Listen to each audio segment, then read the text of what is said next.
From Mr. Dolan. Thank you, Madam Chair and committee. I am not a former member of the United States military, but I have devoted my life to researching the matter of UFOs and national security. What we know from research and archival work is that from the beginning of the atomic age, there have been good reports, very good reports, of unknown objects with extraordinary capabilities being in the vicinity of our most advanced nuclear facilities. They certainly appear to be interested, if not always tampering, definitely interested. We're fortunate in having obtained a few items of interest through the Freedom of Information Act. It's obvious that much remains beyond our reach, but what we have is definitely of interest. I'm going to describe a few of these cases to you, but first I want to describe an event that is not in a declassified document. It's a written account from a credible witness that really is quite fascinating. This is from a U.S. Navy officer named Byron D. Varner, who wrote a privately published book. It's called Living on the Edge, an American War Hero's Daring Feats as a Navy Fighter Pilot, Civilian Test Pilot, and CIA Mercenary. There's an interesting title for you. The book includes a UFO encounter by another Navy pilot, a man named Reuben Powell. And both of these gentlemen were interviewed at length by the then head of the Mutual UFO Network, Mr. Walter Andrus. Mutual UFO Network, or MUFON, is the largest civilian UFO organization in the U.S., has been for years. So here's what happened. In July 1945, near the close of the Pacific War, the Hanford Atomic Facility, located in the state of Washington, one of the key elements of America's new nuclear infrastructure, was there. Now, although by this time no one was expecting a Japanese threat to it, as the end of the war was near, but there were still standby aircraft, armed and ready at all times, just in case anything were to happen. At noon, on a date they don't know exactly, but it was July 1945, an alert was sounded. Radar had detected a fast-moving object that was now in a holding pattern directly above the Hanford plant. It was very high. No one was able to see it at first, only on radar. 6 pilots flying Grumman F-6F Hellcats were sent up. Finally, they saw it, and they flew to intercept it. It was estimated to be about 65,000 feet, very, very high up. No one was able to recognize it. It had what the book described as, quote, a saucer-like appearance, bright, very fast, very high. The pilot, Reuben Powell, later described this object to be as large as, quote, 3 aircraft carriers side by side, oval-shaped, very streamlined, like a stretched-out egg, and pinkish in color. He said it gave out a kind of vapor around the outside edges, he believed from portholes or vents, and he speculated that the vapor was being discharged to form a cloud as a disguise. Anyway, the pilots were baffled. They were told to go higher. They replied, if we go much higher, we're going to ruin these engines. And the answer came back, blow the engines if you have to, but use full power, full military power, full throttle injection, maximum continuous, go for it. They were then told that if the engines quit, they were to glide back toward the airport and hope that you make it.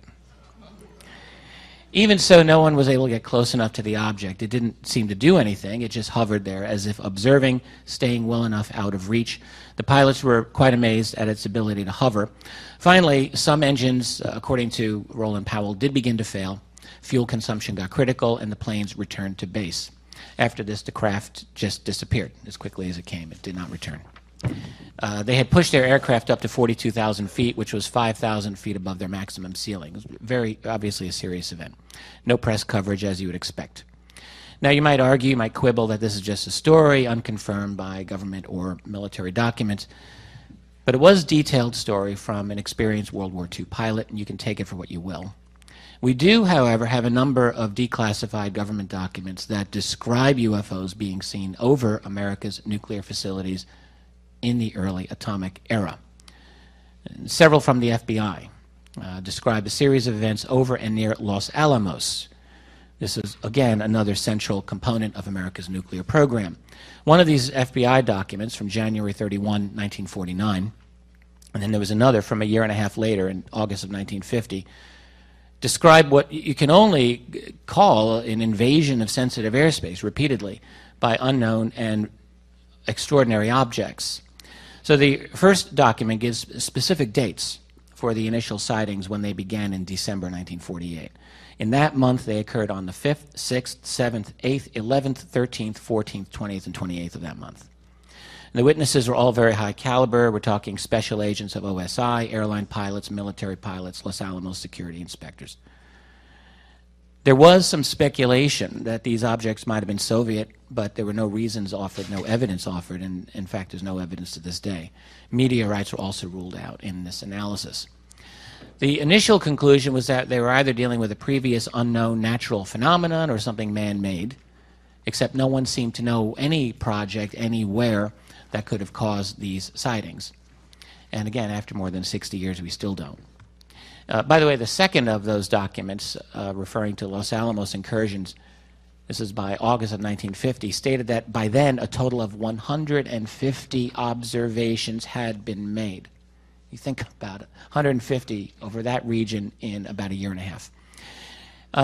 By then, they'd been able to determine that there are three types of objects being seen. First was a type known as green fireballs, which were objects, this is in the words of the memo, moving at high speeds in shapes resembling half-moons, circles, and disks emitting green light.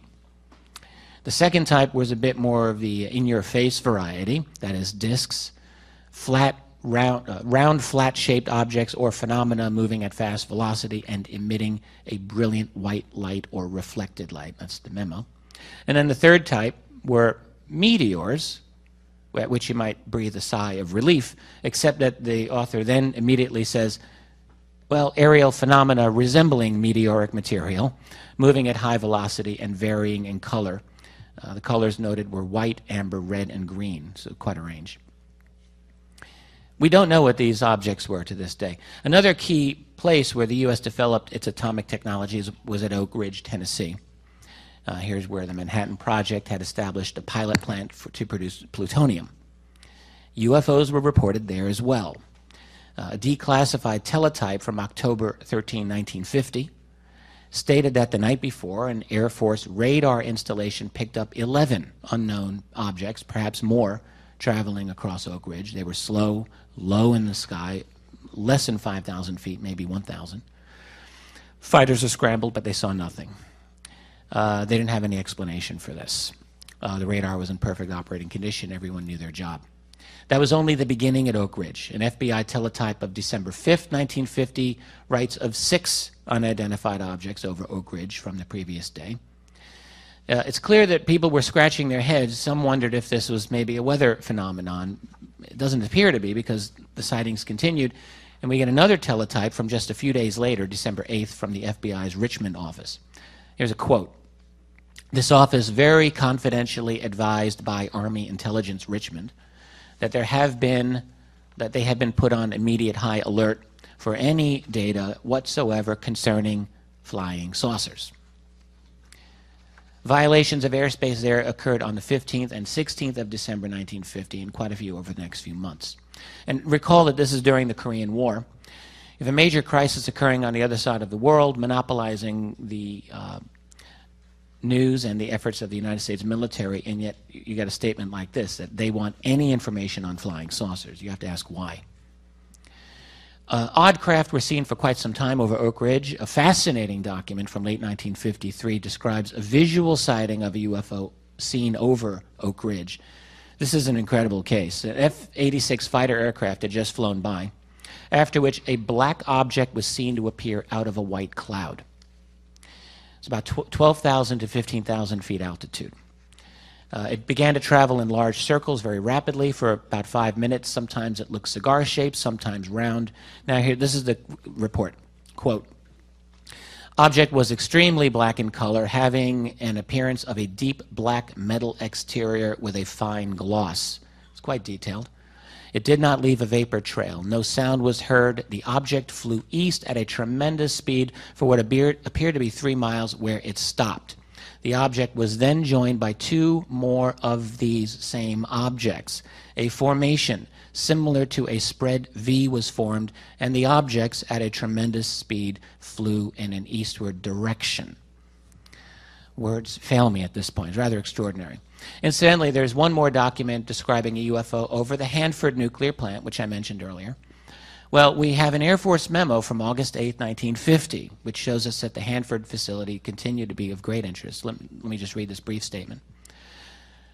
Since 30 July 1950, objects round in form have been sighted over the Hanford AEC plant. That's Atomic Energy Commission plant.